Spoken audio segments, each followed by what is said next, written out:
अस्सलाम वालेकुम, welcome to my channel. आज मैं आपके साथ शेयर कर रही हूँ बहुत ही मज़ेदार, बच्चे बड़े छोटे सबके लिए ये रेसिपी है और सबको ही पसंद होती है। जब हम बाहर जाते हैं, जब फ्रेंच फ्राइज़ के उस पे तो स्टॉल पे, तो हम देखते हैं कि हर कोई इसको खाना पसंद कर रहा होता है। घर में भी सब बनाने की कोशिश करते हैं कि अच्छे से अच्छे क्रिस्पी और फ्लेवरफुल बन जाए।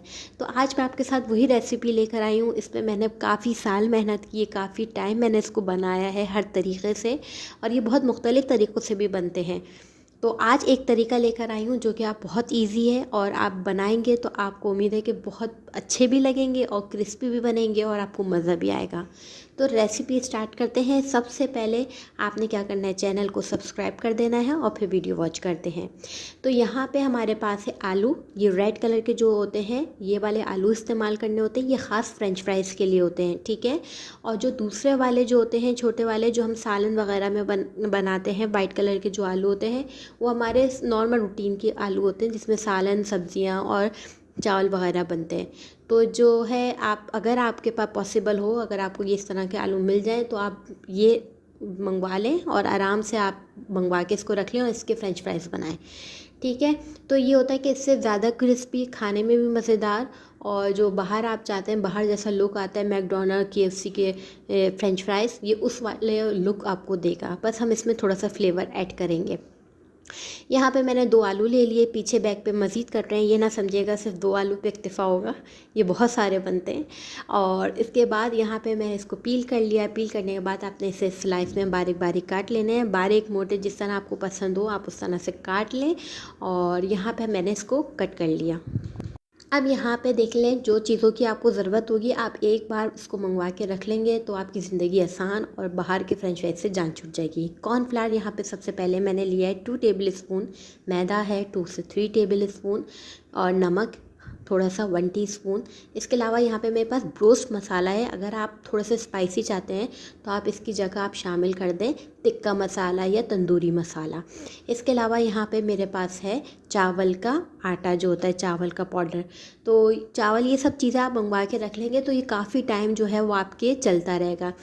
अब ये जो आलू हैं, ये मैंने आपको क्वांटिटी अच्छी खासी बता दी है, अच्छे से, यानी आधा किलो के तकरीबन, कम से कम आधा किलो के आलू में ये कोटिंग पूरी कंप्लीट हो जाएगी, ठीक है। अब इनको जो है आपने मसाला डाल के अच्छी तरीके से मिक्स करना है। अब आप इसमें जो नमक डालेंगे ना, इससे थोड़ी नमी भी आ जाएगी। जब ये नमी होगी तो आप इसको फ्राइज़ करेंगे, तलेंगे फ्राइज़ को, तो ये और क्रिस्पी हो जाएंगे, ठीक है। तो यहाँ पे देखें, मैंने इसको अच्छे तरीके से मिक्स कर लिया है। अगर आप थोड़ा सा फ्लेवर में और चाहते हैं तो आप ब्रोस्ट मसाले की जगह, जो पैकेट आता है शान का या किसी भी कंपनी का, तो आप उसकी जगह टिक्का मसाला भी ले सकते हैं, तंदूरी मसाला भी आप इसमें शामिल कर सकते हैं।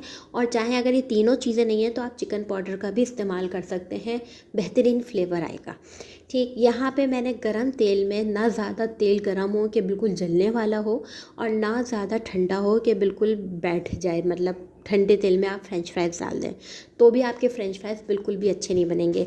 कोशिश करें कि कढ़ाई या कोई पतीली में आप फ्रेंच फ्राइज़ बनाएं और तेल थोड़ा इतना होना चाहिए कि आपके फ्रेंच फ्राइज़ जो हैं उसमें डिप हो जाएं।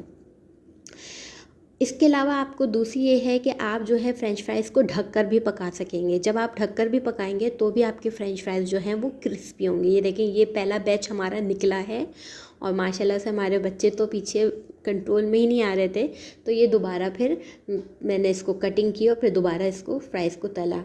तो ये दूसरा बैच आपके सामने मैं दिखा रही हूँ। और यहाँ पे ये देखें, इतने क्रिस्पी थे कि आप खाएंगे तो आपको मज़ा आएगा। बस आप कुछ नहीं करना है, थोड़े थोड़े वक्फे पे आपको चम्मच चलाना है। और दूसरा ये है कि जब आप फ्रेंच फ्राइज़ डालें, सिर्फ एक दफ़ा आप तेल में उसको सारों को डिप कर लें, उसके बाद आप इसके चम्मच चलाना शुरू करें। फ़ौरन आपने चम्मच नहीं चलाना, मीडियम फ्लेम पे अच्छे से इसको पकाना है।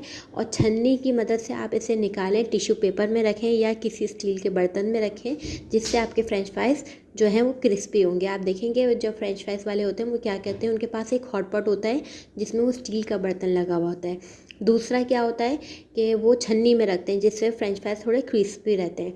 तो बस आपने इसे देखें, मैंने यहाँ पे निकाल लिया। इसके ऊपर बस थोड़ा सा आपने चटपटा फ्लेवर देने के लिए चाट मसाला मैंने इस पर डाल दिया है, क्योंकि ज़्यादा नहीं डालना, क्योंकि बच्चे हैं साथ में खाने वाले, और अगर हम अकेले होंगे तो हम तो भर के खाएंगे।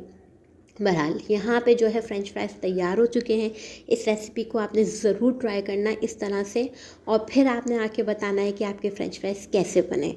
तो इंशाल्लाह मुझे पता है बिल्कुल 100% के अच्छे बनेंगे, क्योंकि जो भी रेसिपी आपके साथ शेयर करती हूँ ट्राई रेसिपी होती है 2 से 3 बार, और इंशाल्लाह आपको ज़रूर पसंद आएगी। तो यहाँ पे देखें ज़बरदस्त सी रेसिपी जो है फ़्रेंच फ्राइज़ की तैयार है। इंशाल्लाह बेसन वाले जो होते हैं फ़्रेंच फ्राइज़, उसकी भी रेसिपी आपके साथ शेयर करूँगी, वो भी बहुत मज़ेदार होते हैं।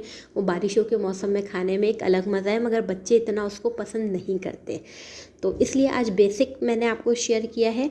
इंशाल्लाह नई रेसिपी के साथ आऊँगी। अपना बहुत सा ख्याल रखिएगा, मुझे दुआओं में याद रखिएगा। खुदा हाफ़िज़।